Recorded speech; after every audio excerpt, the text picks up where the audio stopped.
Welcome back to the Cuddy and Govy Show. We are on Spotify, Facebook, Instagram, YouTube, TikTok, and Apple.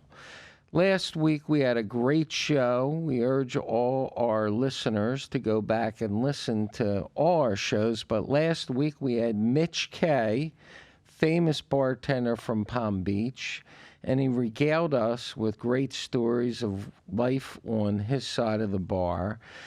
But we had a lot of comments that Govy and I unfortunately cut him off too much before he got to finish his story. So we're going to have him back, and we're going to ask the questions. We're going to give him time to answer it. Then we're going to go 1 Mississippi, 2 Mississippi, 3 Mississippi to make sure he's finished answering his questions. Before we really get into this week, obviously, is this horrendous stuff happening in Israel. Before we get into that, because that'll be most of our show today, Govy last week and the week before, he's hitting home runs on his football picks, and we want to talk about baseball too, but... So, Govy, give us your football pick this week. Last time he picked some college, he picked some NFL stuff. I don't know what he has today. What do you have? Well, I've only been giving one game per week, so I'm like 3-0 right now. But this week I have like three or four games that I kind of like, and I'm going to go with a familiar one. It's Colorado. This time I like Colorado over Stanford minus 11 points. So wait, Colorado's giving Stanford 11 points. 11 points. Wow, that's a lot of points. That's a touchdown. I know. I think Deion goal. Sanders is going to have his team ready. Okay. This is to. They won last week. They won right? last week, right. But this is their one that they can really, I think, put some distance between them and the other team. Then I like Louisville is playing Pitt, University of Pittsburgh, and I like Louisville minus 7.5 points. I think they're one of the college football surprise teams that are one of the better teams in the league. And then if you want to move over to the NFL, I like the Detroit Lions, which I think is one of the better teams in the entire NFC. They could be the third best team in the NFC ahead of Dallas. And I like them over Tampa Bay, minus 3 points. And then it's not my favorite, but if you wanted one more game, I like the Philadelphia Eagles, minus 7 points over the New York Jets. So it's an all favorite 4 games. I think the Jets. Do you ever play the under/over? Do you ever make calls on under/over games? Because last week I think most of the unders won. Normally it's an over. It's an abundance of overs. Yeah, but with sometimes the rules right now, I think that they're tough to. They're like some of the losses would be so devastating that even if you had the right side and you lose, it's just not worth it. You're just betting points. You feel better if you got the right team. No, the other thing, you're just flipping a coin. You might as well flip a coin. So now we have the baseball playoffs, and you know it's always exciting to watch the manager run out and start screaming at the umpire and the batter going nuts. It's like hockey, a fight. Everybody goes to a hockey game to watch a fight, but it's kind of unfair now. They have these check swing calls, especially the Philadelphia Phillies that are in the playoffs. They've had some real bad calls on the check swings, and that's where, you know, when a batter stops himself before he swings all the way through, and I guess it's the third base. Or the first base, depending if you're a lefty or right. It's their call to see if you went around, and it's such a judgment call that they're, first of all... How can you see from they're 60 120 feet away, you know, where they're standing. It's further than the first baseline or third baseline. So anyway, and then, of course, there's been some, especially the Phillies, Bryce Harper, there's been really bad calls on strikes and bats, and these professional athletes are trained when the pitch count is such and so and this and that, they swing or they don't swing, and their averages change according to the pitch count. There's been some really calls on that. So Govy and I are in agreement here. We both think that they should computerize this like they did in tennis, where the ball, I mean, they know within an eighth. Right, the balls and strikes. They could use a computer right now. That they can do. Make the game fair. And what would the umpire do? The umpire would just manage a game, right? Yeah, that's all, and then call the play at the plate, but then he would have replay as his backup. But I do think the one thing that I think baseball is going to have to change right now is the playoff system. I mean, I love the wild card. The wild card's working out great because teams are involved in that. So explain that to our 118,000 viewers. What changed in baseball from Real quick is you have 3 divisional winners and you have 3 wild card teams. So it makes it where the whole season's enjoyable, especially if you get two teams in a division that where one team could blow out another team up by, like the Atlanta Braves were 14 games better than the Philadelphia Phillies. The Los Angeles Dodgers were 18 games better than Arizona. But Arizona, instead of them just not having anything to play for, they could play for a wild card team, and they both made the playoffs. So the problem that they're having is the 2 best teams in each league get a bye week. So in the American League, it was Houston and I believe Baltimore were the 2 bye teams, and in the National League, it was the Los Angeles Dodgers and the Atlanta Braves. But when you get a bye week, you're off for 9 days, and the other teams are playing, so they're already at intensity of what a playoff is like. They're juiced up. They're juiced up. It's not like they have to worry about injuries where you benefit. Like in football, you get to rest, which means a lot. In baseball, a left fielder really doesn't. The extra week could actually hurt him because his timing gets off. So what ended up happening? The Los Angeles Dodgers, after 100 and some wins this year, they got smoked by the Arizona Cardinals and the Arizona Diamondbacks, and basically they lost 3 games in a row, 3 games to nothing, and they're eliminated. And it's the second year in a row this has happened to Los Angeles. Last year it happened with the San Diego Padres. The Atlanta Braves, if the Philadelphia Phillies happen to win, it will be back-to-back years that another 100-game team did it. And the Baltimore Orioles, same thing. The Texas Rangers, another wild card team, knocked them out in 3 games. So when you see a wild card team taking 3 games out of 5, I think the league's going to have setting a precedence. Yeah, I think the league's going to have to say maybe they don't get maybe you shouldn't get a rest. Maybe you should just let them all play right off of the get-go. Well, it's not really like football where these guys are just getting so banged up when they have a bye week. You know, Right. they're getting rehab. They're doing all kinds of The things. designated hitter. I'm like, what? Like, Yeah. he's not recuperating. All he's doing is hurting his timing by, And an outfielder, how many catches are they really doing in? Right. So I think One their every timing. 3. I think by them sitting is agree. actually more of a penalty. Right, I agree. Well, anyway, this week we had a tragedy with Israel. In fact, we've lost how many Americans as well? Right now, 22 22 Americans died. will be more. Hamas just brutalized Israel. It's more deaths than they've ever had since I don't know how many years, the Holocaust, and it's up to 12 or 1,400 deaths. And if you equate the population of Israel versus the population of the United States, 1,200 or 1,400 deaths, the number keeps going, equals 30 or 40,000 Americans dying in 9/11. So the numbers are just staggering for a small country like Israel. And Govy was saying before the show that if you start putting names together, everybody through another person or another person knows somebody if they're of the the Jewish religion that Right. Basically, perished you're in one this. step away. Like you will know somebody that then knew somebody that this affected in their family. That's how small of a population It's Jews terrible. are around the world. And yesterday it came out where they found 40 babies where these Hamas militant thugs, terrorists, assholes, whatever you want to call them, mutilated and chopped the heads off of 40 babies. And I'm sitting there and I'm watching these 30-some groups from our alma mater, Harvard, defending the Palestinians. Well, let me tell you, I'm president of Harvard. I'm president of the United States. I'm pulling your financial aid if you're on it, and you're chucked out of the school.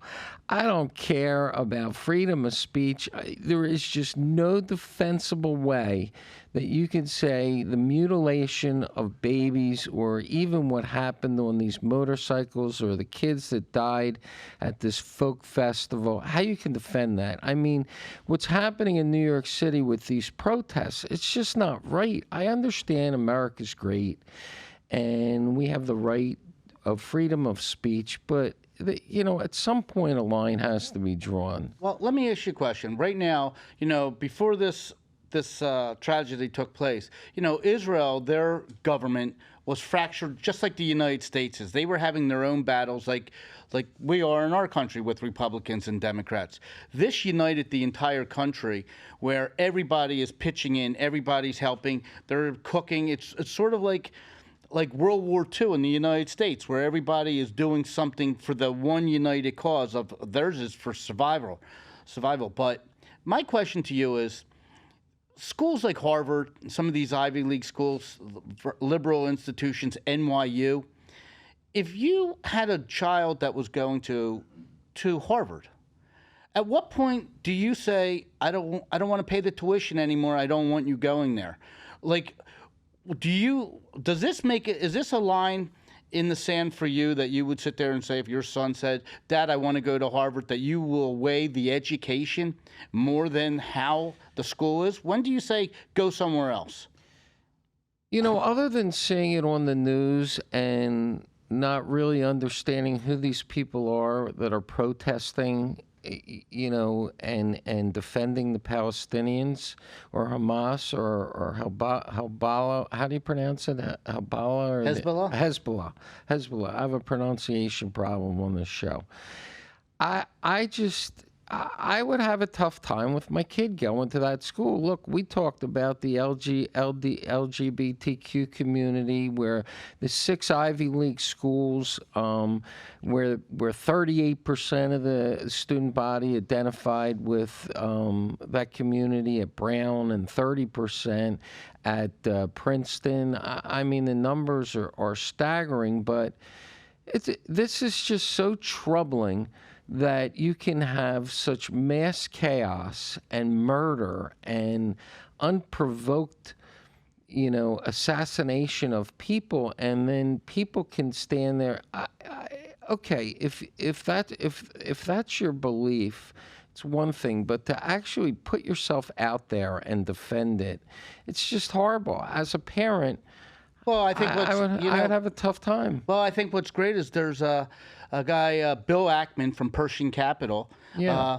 I think he was great yesterday. He basically said, he's a Harvard guy. He says, I want to see the list. They put their name on the list. He said, I want it to be public. I love it. He said, I want to see the list because I want to know who not to hire. Like right off the get-go, it makes it easy because it's a very competitive thing. Just like there was a lawyer. She had a job. She was at the president of NYU, like student council, something, and she lost her the law firm that she had a job for. She lost it. I would fire somebody if I knew that they went out and did that. I would fire them and put her name on the list. 100%. And by the way, anybody that's not willing to put their name on the list, you're an asshole. If you're going to go out there and protest and do all this kinds of stuff, you put your name on a list. I want to know who you are. Be upfront about it. Right. Absolutely. And it's like going back. When a lot of people were saying that when you saw these terrorists that came in and slaughtered these families, especially in the kibbutz and everything, I mean, they went up against women and children and civilians. Now they're going to go up against an Israeli military that are trained, and it's going to be a whole new ballgame. I mean, this is going to be a bloodbath, and look, the United States, our luck so far, we've done pretty good in a lot of things, but I think our last victory was Grenada.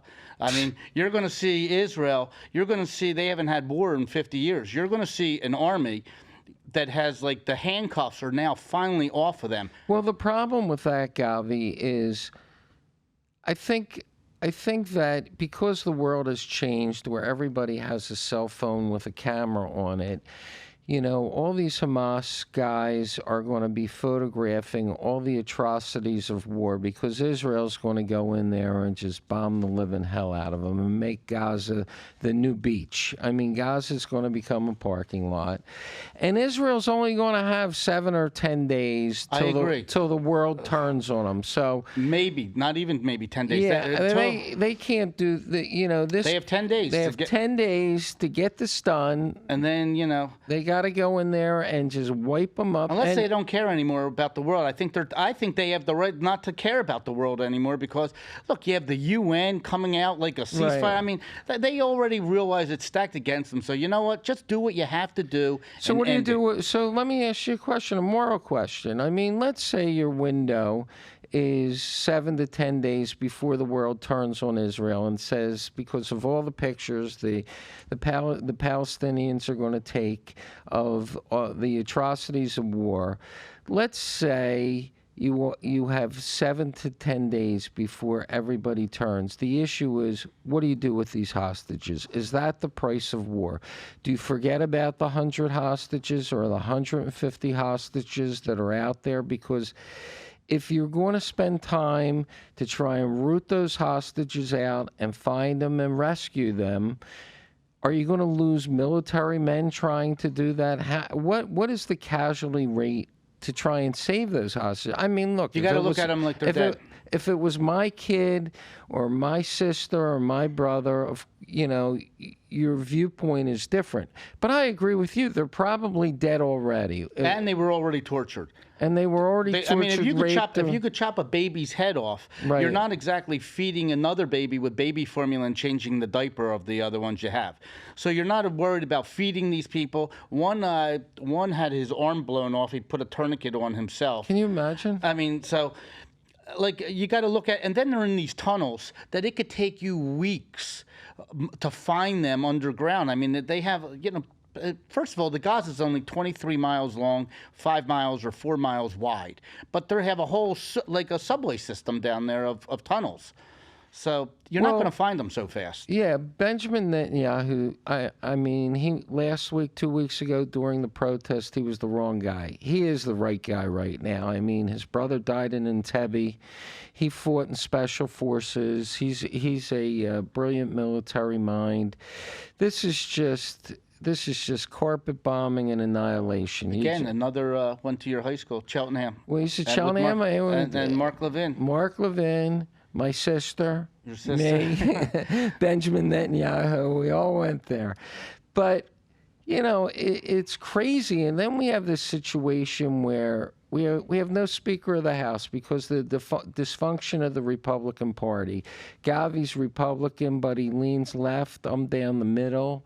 I lean a little left, I lean a little right, but the Republican Party, and he was, I like Speaker McCarthy, but he was so power hungry, he bought into this one guy can throw me out deal he did that because without most people knowing, he had an agreement with Nancy Pelosi. Yeah, but you're making an agreement with the devil. Right. I mean, you really made Nancy Pelosi. Well, what she basically said is out of the 205 Democrats, she basically said they're not all going to vote against you. So don't let this Matt Gaetz get to you because we'll throw you 5 people. We'll throw you 5 people and then Matt Gaetz will disappear. But what happened is not one Democrat, not one, because they're to blame too. But don't you think he's so power hungry that he really believed Nancy Pelosi was going to do that? I mean, yes, because I'll tell you why. Because you got to realize where the Democrats are to blame too. If it took 3 Democrats to switch sides, he's still the Speaker of the House. So the Democrats are saying we would rather have nobody than go through this chaos than have him. And by the way, he wasn't bad. So the Democrats spited themselves also. So it's not just Republicans, it's Democrats as well. But don't forget, when he made that deal with Nancy Pelosi, that was before the impeachment hearings. And now these impeachment hearings where they're going after Joe Biden, by not having a Speaker of the House, and then again, this is before Israel, all this nonsense, all this nonsense where they can't They'll have a vote. Speaker within 2 days. There'll be a Speaker. But my point is, by the Democrats doing what they did, they get a delay. They get a delay. They're going to have a the- delay of 2 days. There will be a speaker maybe by midnight tonight. I'm telling you, by midnight. You want to bet?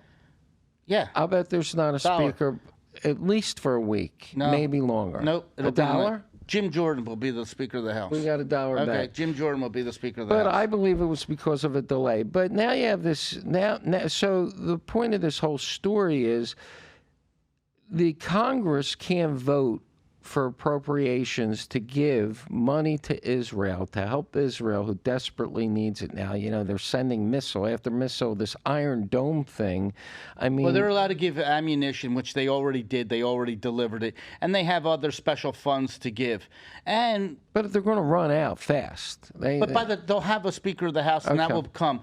But the big thing that you're going to see right now that you get a little window on is you really do get to see Joe Biden and Kamala Harris, that here they are. They have Ukraine. And by the way, they have Ukraine in their ear. They just had one of the top guys for Ukraine underneath Zelensky basically saying, don't let this Israel conflict take away your attention. We need you. He's still begging for the United States' money, where I think Israel has received $3 billion. No. But I'm saying in the last 40 years, they received as much money as we have given Ukraine in the last 18 months. That's so a just wild think about that. statistic. In 18 months, at the same time, they're trying to get their thing. But meanwhile, our money was going to Ukraine, where they're not even telling you what the money's going for. It went for their teachers. It went for infrastructure. It went for a lot of things other than ammunition. Israel doesn't ask for any military. All they ask for is to let them do what they're doing, give them some of their ammunition, give them Iron Dome stuff, but they just want them to not let them finish the job. And do you trust Joe Biden to do that?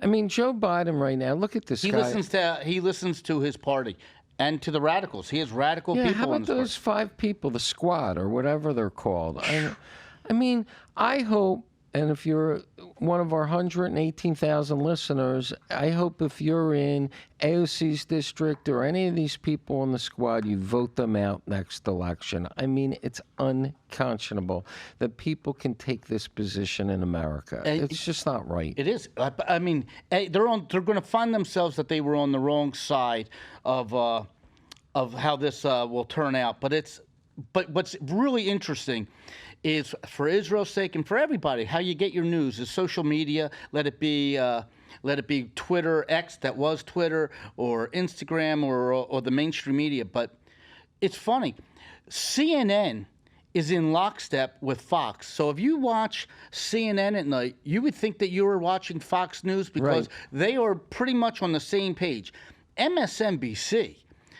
I don't know how you could be a fan of MSNBC after this. They are basically, after watching this slaughter, they're coming across with it's Israel's fault. How could it be Israel's? I don't even understand that. Because their belief is that the Palestine had to do what they had to do. But this isn't Palestine. They have terrorists that live amongst them. So most of the Palestinians are good people. It's just that they are being held captive, just like North Koreans are under a dictator, just like the Iranians are under a dictator. So they live their life under all the money, all the aid that goes to Palestine. It doesn't make Palestine better. It goes to the aid. Just right now, Israel shut the power off. They have no power. They have no water. They have no food. But doesn't that hurt the hostages? I mean, so you're a hostage. Again, we're over not the hostages you got to look at are gone. Yeah. So you can't worry about feeding the hostages. What are you going to do? You're worried about baby formula for the hostage right now? That's the least of the situation. You got to make it where they are in darkness, no food, and they're scared, and there's pressure put upon. I think the terrorists have already basically left. They're hiding. The only people that are up there right now are a lot of innocent Palestinians. Well, you listen to all these conspiracy theories, and a lot of the conspiracy theories are it's all about oil. I mean, Iran when Donald Trump left office, they were exporting 400,000 barrels of oil a day. Now that Joe Biden's in office, they're exporting 3 million barrels of oil a day because Joe Biden eased the sanctions. Put that into dollars. So explain when we held back the when they we have gave $70 billion in cash now, Iran. They used to have 5. Right, so forget even the $6 billion that we gave them. It's much larger than that.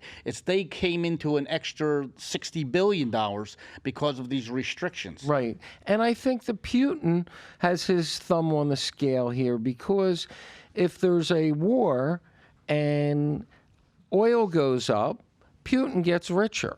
I mean, it helps Putin this war too, because Lindsey Graham, a Republican, and takes off the eye off of Ukraine, right? And that also takes the eye off of Ukraine. And Lindsey Graham, he's a hawk Republican senator, and he's all over. Let's go bomb the shit out of the. He's a warmonger. He's a warmonger, but he's like, let's go bomb the shit out of the Iranian 4 refineries because they have 4 refineries. Let's just take them out. Well, you do that, oil's going to explode. Oil's going to go to $150 a barrel. And, Putin's going to get richer, and everybody's going to get richer, and the Venezuelans, everybody that's pumping oil will get richer. So you don't know if Putin's got his finger on the scale here. But I think one thing that you got to learn, the United States has to learn from this, is we have terrorists in this country right now. So when Hezbollah... Yeah, how about this border wall? Did you see, I don't mean to interrupt, but that's such a great subject. And there's 624 Iranians that say came in illegally. Right. So, it took 5 to take down the World Trade Center, 5 terrorists. 5 terrorists, and by the way, if you really think a new terrorist is going to come through with his passport to try to sneak through customs, that's not going to be the way it is. And just to scare just to give you a little fear for the United States, if you were a terrorist and you want to threaten the United States right now, and you took some terrorists and you said, let's just buy one building. Let's buy a condo in Miami. Let's buy a condo in Manhattan, a condo in Chicago, a condo in L.A., San Francisco, Philadelphia.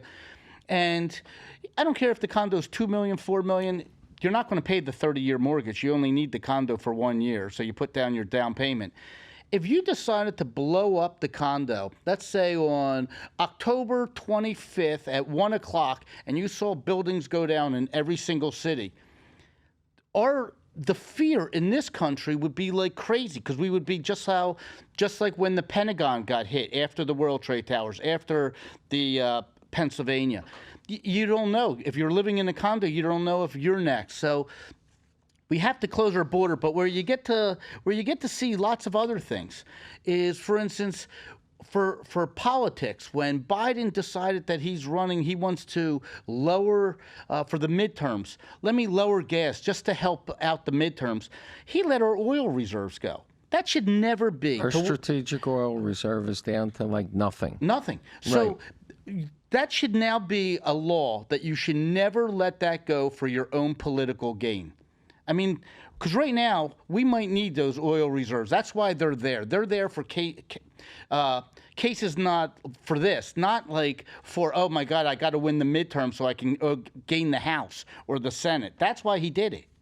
So why do you think Joe Biden in his speech yesterday didn't implicate Iran? I mean, everybody, the New York Times, everybody's saying Iran did this. Iran was behind it. Iran funded it. Why is Joe Biden not saying that? Because he gave the $6 billion to him, and he's afraid, everybody's going to point the finger at him? Well, right now, I'm going to give him a 48-hour pass, because maybe he knows something we don't know. So maybe there's a reason. So I want to give him the pass on, let him know. But in 48 hours, you're going to know a lot more information. The IDF is going to come back with tons of intelligence that they're going to share with everybody, and of how this happened. And I got to tell you, when Mayorkas decided to build the wall right now, yeah, all of a sudden, let's tell. And I think maybe his intelligence was was 24 hours, 48 hours ahead of what this attack came. Right. And maybe he had saying that the United States maybe could do something. And we got some problems down there. We got to make sure our country is safe, and we're not. So right let's backtrack that. This week, Biden came out and announced he decided that there is a law, and he can't avoid the law, and he's going to build the wall now. Even though he's going to go over all these different 26 laws or something. for the ecosystem, Right. for. He's going to build the wall now. He's changing his position For because 3 years. He's going to follow the law. He's going to build the wall. And, I'm just sitting there and I'm saying to myself, here's a guy. He's going to be 82 years old. So I'm looking at his problems. He's got Ukraine. Okay. He now has Israel. He has an economy that is cracking. I mean, you have 8% mortgages. Housing is plummeting. I opened the newspaper this weekend. You can get $15,000 off on a Silverado brand new Chevy truck. Well, I was just going to say to you, do you really think the world gives a crap about the United Auto Workers with a picket line sitting Well, you there? don't even hear about it this week. Right, Yeah. but they're standing out there right now. I don't know who they think is buying a car right now tomorrow that they care that they should make $100 more an hour than Tesla people. It's not going to happen. I mean, we live in a neighborhood. You drive 2 miles down the road, you pass 6 dealerships. They don't have a spot on the lot. Those cars are parked like that. There's so many new cars on the lot, and everything's cracking. So why do you think Joe Biden wants to have this job? Who the hell would want this job? I mean, first of all, it only going to pays surrender. He's it going to pays give up. $400,000 a year, and we know Joe can't live on that. You know what? He doesn't have the pulse of the country. And what I mean by he doesn't have the pulse of the country is anybody that can watch what this terrorist attack did to Israel, and then 20 hours later have a barbecue with live music outside on the White House, he just doesn't have the pulse. He could delay that. This wasn't the time for a celebration. You can cancel that, sure. I mean, so he is being informed. He's being told. He reads from a teleprompter. This is a time that when he gets up in front of the country, if it was Donald Trump, you might hate the guy. But he would answer every question He'd from stand every there. reporter. Yeah. You might not like the answer, but he would take every question. Joe Biden gets up there, reads from a teleprompter. Then when someone wants to ask an intelligent question on either side, he turns his back and says, I'll get back to you. Or you could submit the question to us, and we'll try to get back. That's not the way a leader goes. And I believe when Donald Trump gets up there and he looks in the camera and he says to the world, I am coming after you, I mean it. Like Kim Jong-un, the guy from North Korea, thought that Donald Trump was nuts enough and crazy enough, and Putin couldn't psychologically figure him out. They thought he was unhinged, that everybody understood when he meant that and he was coming after you, that it was really, truly what was going to happen. And I hope, this is super controversial and I'll bring it up because of what's happening to the Jewish people. And, I hope all our African American and black brothers support us here because, we have a real understanding of everything that you've gone through in your life and all the stuff that you had to deal with from slavery to today. And I hope you understand what the Jewish people are dealing with the Nazis, where they put 6 million Jewish people in ovens, and now they're unprovoked. Israel's being attacked, and maybe we could be a support group for each other, and maybe we could coalesce here because, we are, and the Italians are the same way. I mean, I'm not trying to cross off other ethnic groups, but. It's crazy. I think some of the problem is with that is not that they're against us. I just think that it's a very complicated issue, and it was never really explained to most of the people. Unless sometimes you're Jewish, you really don't understand how complex it is. And that's why there is this thing that's going around social media that basically it's like the Cliff Notes of explaining to you. this thing, I would suggest everybody take a look at it. But I don't think they understand on the sides. It's like, because they see race and religion is a little different. So it's easy to see race, religion, that they don't quite understand this as much. And I think that one of the big misconceptions that Maybe that's the good thing that comes out of this. well, one of the big misconceptions that comes out of this, there was a writer, she was on TV the other night on CNN. Barry is her first name. Forget the last name. But she basically said a lot of the misconception with Jews are everybody thinks that Jews just are wealthy, successful, and that their life, that they don't have any hardship in their life. So they just think that they're living a different lifestyle, so they don't relate that the Jews ever went through any hardship or where they came from or anything like that. So they look at 6 million of them were killed in Nazi. Most Jews aren't country. rich. Most Jews are poor. It's like, so Yeah. it's, they're seeing such a few. So it's but. Well, it's interesting. One thing about the Jewish people is they have a sense of community, and there's this incredible experience called birthright. Now, I have 4 children, and 2 of them are not Jewish. Birthright is their mothers were not Jewish, and they were raised not Jewish. Christmas was a big time in our house, and it's an incredible holiday. I don't know if My you've favorite holiday. Yeah, It's big in my the house. Christmas tree and all the kids around and all the gifts and everything. It was an incredible holiday. But this thing, birthright, where the Jewish community puts money up, and any child, high school or even starting college, can go to Israel for free for 2 weeks and experience Israel, the center of all religion. It's just not a Jewish place. It's the center of all religion. And so Both my kids went. yeah, so all 4 of my kids did it. 2 of them are not Jewish. One of them's a Southern Baptist, and he went to I think all birthright. it takes is one parent to be Jewish. Yeah, but I don't even think that does a parent have to be Jewish? One relative, maybe a grandmother, maybe something. But Just they one. all came back from this experience in Israel, and they said it was the most incredible 2 weeks of their life. In Right. fact, my daughter stayed 4 weeks. I mean, And they made friends from all over the country that they're still friendly with today. It's a really nice. It's a nice bond. So I mean, that's like a little side story about Israel, and what. But how do you think this affects Israel? That depends so much on the United States as far as tourism goes. Like, and I horrible. just have friends that were just there the last week. Let me ask you a question. Would you be a little nervous going to Israel I right wouldn't go to Israel.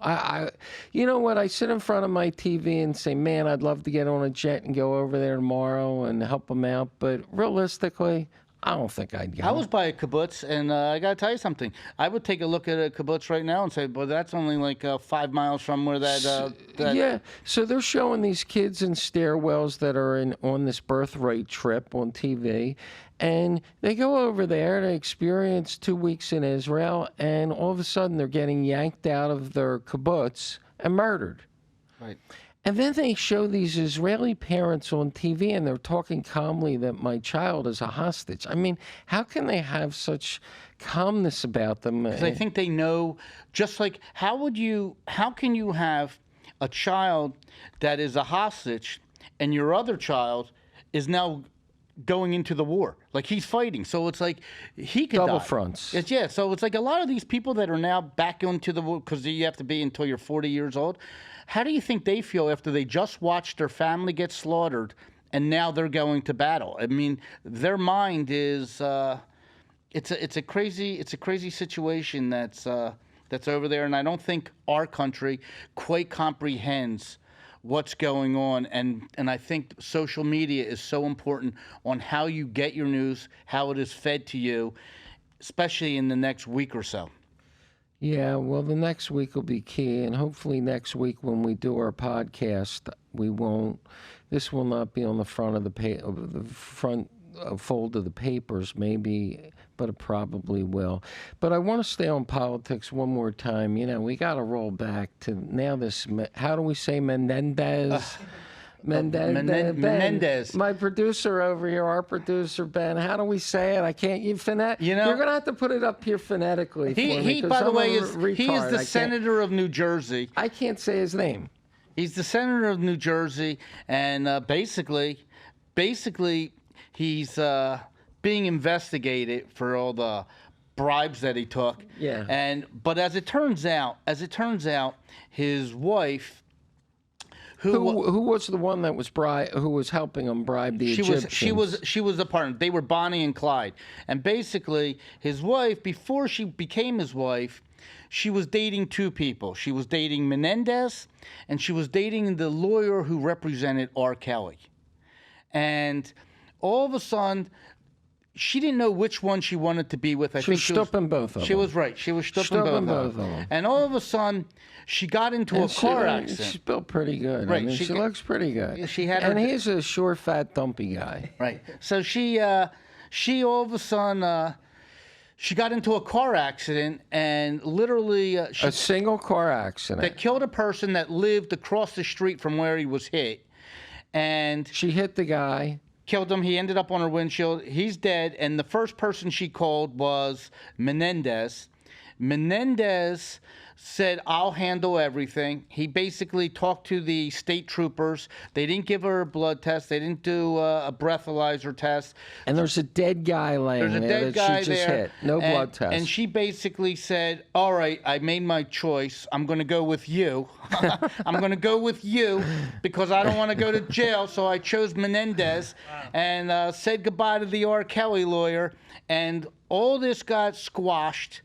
And now it comes out now that they're reopening the case because my guess is she's probably guilty of murder. So when you always say someone's going to flip, does the government have the goods on her? Well, I think part of the story goes, the Egyptians or whoever corrupted both of them bought her a new Mercedes. After the accident, she needed a new Mercedes. And they came immediately. She got a new Mercedes convertible. A new Mercedes convertible. So I think they're all tying this together. So there's a DUI charge, but they can't prove it now. But with forensics, I don't know if they can or the. Well, they might have had stuff. They might have taken stuff that you put it in a cold case that maybe they do have some. Well, they're going after the retired chief of police, was the guy who was first on the scene that, the senator called and had him come out. And now not only is she corrupt with the bribing of the Egyptian people, the gold bars, the $500,000 or whatever in cash, the free car.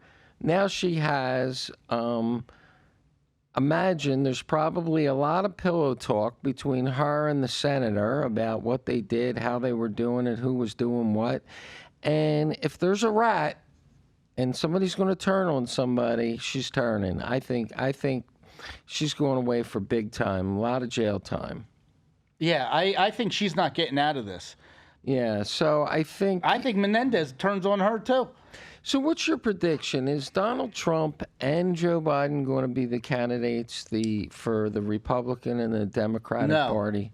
No, Donald Trump is going to be the candidate. He's going to surge in this because all you have to do is look at is where was the country 3 years ago, with everybody trying to stop him from the day he came into office. Everybody tried to put the brakes on this guy. All he did was have us out of wars. The economy was doing well. Right now, tweets don't mean anything. You get to see how the world's in chaos. It's on fire. I think that Joe Biden will not be the candidate. I really do believe Newsom. It's too much right now. He can't handle it right now, and they know that he can't go further. So forget he can't handle where he's at now. He can't handle the moment. How's he going to handle 3-4 years from now? So let's just. Right now, we're worried about the moment where he's at. I don't hear Kamala anywhere. I truly believe it's going to be Newsom. Kamala's one. She's going to be kicked to the curb. Well, it's interesting too. Kamala, is married to a white Jewish guy, and now you have all this Israeli stuff. How does she? There has to be some conversation about it, right? Joe Biden's kids, one of his kids is married to a Jewish guy. Right, and Donald Trump's son-in-law is an Orthodox Jew, and his grandkids are Orthodox Jews. So it's all around all these politicians. But you think Joe Biden's done? Yeah. By the way, if just being president ages you, if the world's at peace, this is just, I don't think he could handle it. And just to let you know how off, the people he surrounds himself with. Jake Sullivan. I don't know if you know who Jake Sullivan. The national security advisor. Right. Right. Literally 1 week before this tragedy that And took he place. should know all the secrets. He knows everything that's going on. He did an interview with PBS. You could watch it. Go to YouTube. You could sit there and watch this. He did an interview, and he said right now he can concentrate basically on other issues than the Middle East, because the Middle East is as quiet as it has been in the last 15 years, 20 years, over 4 presidents. This is as good a shape as the Middle East has been. This is 7 days before an attack. This is our national security advisor. His head was in the sand, this guy. It's embarrassing. It's embarrassing. I don't understand where was it. First of all, the Israeli intelligence, where was it? And then the United States intelligence. Well, Jake Sullivan, he's the guy that put the case against Donald Trump. He was the dossier. He was in charge of the dossier, and Blinken, they were all like Hillary Clinton people. They helped get Trump impeached, and that's why Biden appointed Blinken as Secretary of State and Jake Sullivan as national advisor. And look how it backfires on the country. They weren't qualified. So just had to let you know. No, you're right. I mean, it's hard for people to follow, but Jake Sullivan's sitting there telling everybody how quiet the Middle East is. It wasn't quiet. Right. It never was quiet. And the fact that he didn't have an inkling of what was about to happen. Right. So we still have the writers. The writers are settled. We still have the actors' strike, so we're not watching any new great TV shows this week. You're watching the war come live. You're watching the war come live, and I agree with you. CNN is as good as Fox. I mean, the coverage is amazing. They have this guy on Fox. His name is Trank Egg. Unbelievable. What's his name? Yeah. I can't pronounce it. Please, Ben, can you Trank Anks or whatever Right. his name?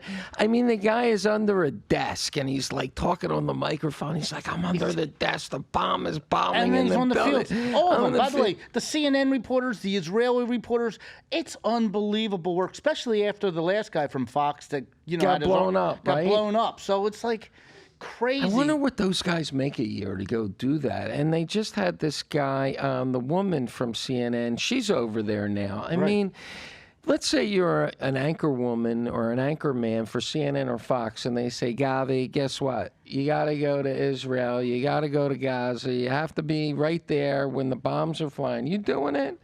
No, but I'll tell you one thing. I can't stand David Muir because he just doesn't tell the truth. You like to bring that up. Well, because he doesn't tell the truth. He doesn't tell the truth, so his story, his World News Tonight, is always a lie. But then when he does tell the truth, it's hard to believe him because you've known he lies plenty of times. But I give him unbelievable credit that he went to Israel right now. Oh, was he in Israel? So I he don't is watch in him. Israel, so I am giving him unbelievable props that, you know what? It's great. Get out from under your desk. Go to Israel. So I give him props. But whatever he says, I have this doubt. Is he giving me, what side is he giving me? And he's over there. The bombs are flying. That Trey Anks is like crawling on the ground, and you're saying to yourself, "Man, this takes a lot of balls to go do that." Not just that. You know what? I think I would have a tough time with not just like if a bomb comes over and you seek shelter. They had Trey Anks, whatever his last name was. But they had him on today, and he took you into the kibbutz. And he had to tell everybody that if you have children in the room to leave. Don't look. But for them to what they see, forget just the thing. He said one woman had her face. They took the one mother and they put like 40 rounds into her face that there was no face there. So it's like they didn't just want to kill the people. They mutilated them in front of like little kids. And it was... it's like what they see. I don't know if you could ever shut your eyes at night after what they see. I just don't understand these protesters. Everybody has a right to protest, but I mean, this is undefensible. Nobody has to be this way. Anyway, Govy, I wish we didn't have to talk about this. We're out of time, and You can find us on Spotify, Facebook, Instagram, YouTube, TikTok, Apple. Cuddy and Govy Show, 118,000 listeners strong. One thing that is nice, I guess. It's sad because we live in a world here. Yeah, we're living in paradise. And by the way, that's how they felt. You know, they have the ceiling fans were open. They have food on the breakfast table when all this took place. It was like they were living just like we're living here without like any worries in the world. Like that music festival where those kids were sitting just there. the music festival. So they were like it happened in a split of a second. What we have right now is, yes, on Sunday we could turn on a football game that you could escape for 2.5 hours, and you can watch a baseball game tonight that we're all sitting around and people could have a beer and whatever. But you can't lose fact that there's people over there right now that are hostages. Their life is upside down.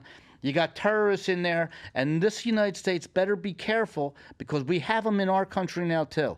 We are not as safe as you think we are, and everybody should, like, if you that word's like, if you see something, say something. You really should. I agree with you, and we're both, you and I don't love Joe Biden's policies, but I hope to God he mans up here. Me too. And he does the right thing. I mean, come on, Uncle Joe. Or the people around him. Or come on, Uncle Joe. I mean, I'm behind you here. Step up and do the right thing and help Israel out. Our hearts go out to the families, people that died. I wish them a safe passage to heaven, and our hearts go out to everybody. Thank you for everybody listening. This was a tough show to do, but we have to talk about what we have to talk about. See you next week. We'll see you next week. Thank you. I'm on